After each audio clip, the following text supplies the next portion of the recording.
When you think of a god of love, you probably picture a little chubby baby with a bow and arrow, right? Cupid. But what if I told you there's a god of desire whose story involves being turned to ash by a god of destruction only to become even more powerful? Okay, let's get into the absolutely fascinating world of Kamadeva. So on the surface, it's pretty easy to draw a parallel. In the West, we've got Eros, or Cupid, that playful little cherub, and in the East, there's Kamadeva, a divine being often shown riding a parrot, carrying a sugarcane bow, and, get this, arrows made of flowers. Both are all about love and desire, for sure. But is that really where the comparison ends? Is love just about getting zapped by an arrow? Well, as we're about to find out, Kamadeva's story takes us to a much deeper, way more philosophical place when it comes to what desire really is.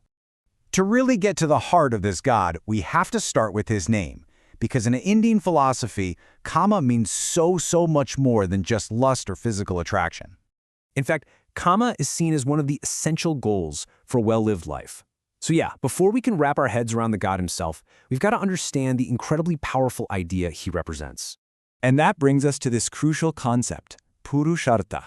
The easiest way to think about it is as a framework, like the 4 big goals for a complete and meaningful human life. And this chart just lays it out so perfectly. Look where Kama fits in. It's not some kind of weakness you're supposed to suppress, it's one of the 4 core pillars of life. You've got Dharma, which is your righteous duty, Artha, that's material wealth and prosperity, Moksha, spiritual liberation, and right there with them is Kama, the pursuit of desire, pleasure, and joy. It's actually seen as this vital, creative force that makes life beautiful. All right, now for the main event. This is the story that truly defines Kamadeva. It's a tale of divine drama, cosmic stakes, and a face-off with one of the most powerful gods of all, Shiva. So here's the setup. A seriously powerful demon was wrecking the cosmos, and a prophecy said that only a child of the great god Shiva could stop him. Just one tiny problem. Shiva was an ascetic, completely detached from the world, and lost in a meditation so deep it was basically unbreakable. So, the other gods are panicking. Their big idea? Turn to the one guy who could possibly stir up some feelings in the great ascetic. They send Kamadeva on a mission. Shoot Shiva with an arrow of desire, wake him up, and make him fall in love with the goddess Parvati, who is already devoted to him. And Kamadeva, he actually pulls it off. The arrow hits its mark, and for a split second, Shiva's meditation is broken.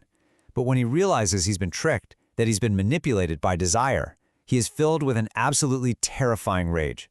He opens his third eye and unleashes this blast of pure cosmic fire that just, poof, incinerates Kamadeva on the spot, turning him into nothing but a pile of ash.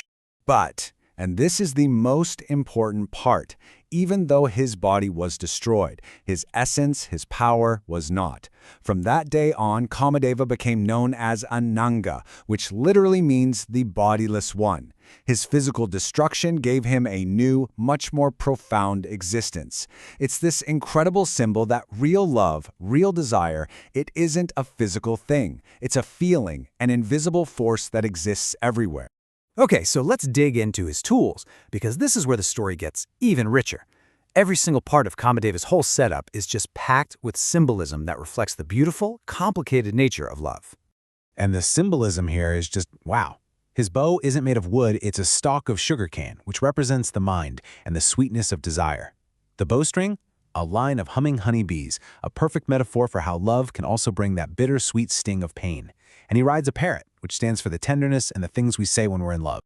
And that, of course, brings us to his most famous tools, his arrows. He doesn't have an infinite supply, mind you. He has 5, a very specific number for very specific reasons.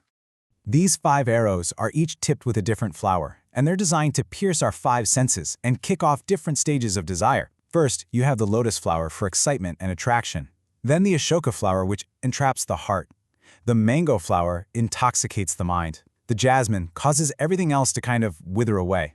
And finally, the blue lotus, which brings on total bewilderment and captivation. It's basically a whole psychological journey, all in 5 flowers. So what does all this mean for us today?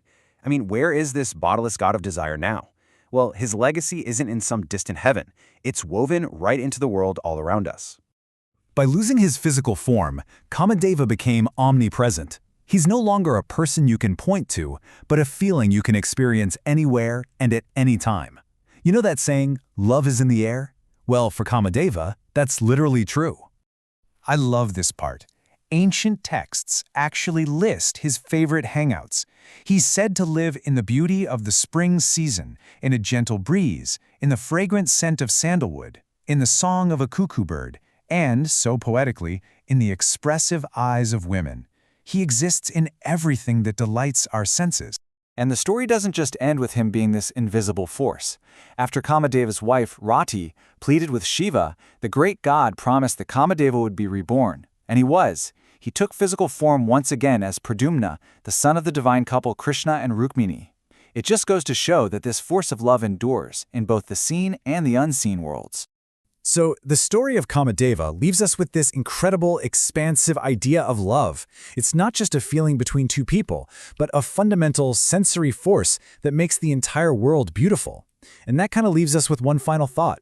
If this bodiless force really is all around us, where do you see it most clearly in your own world?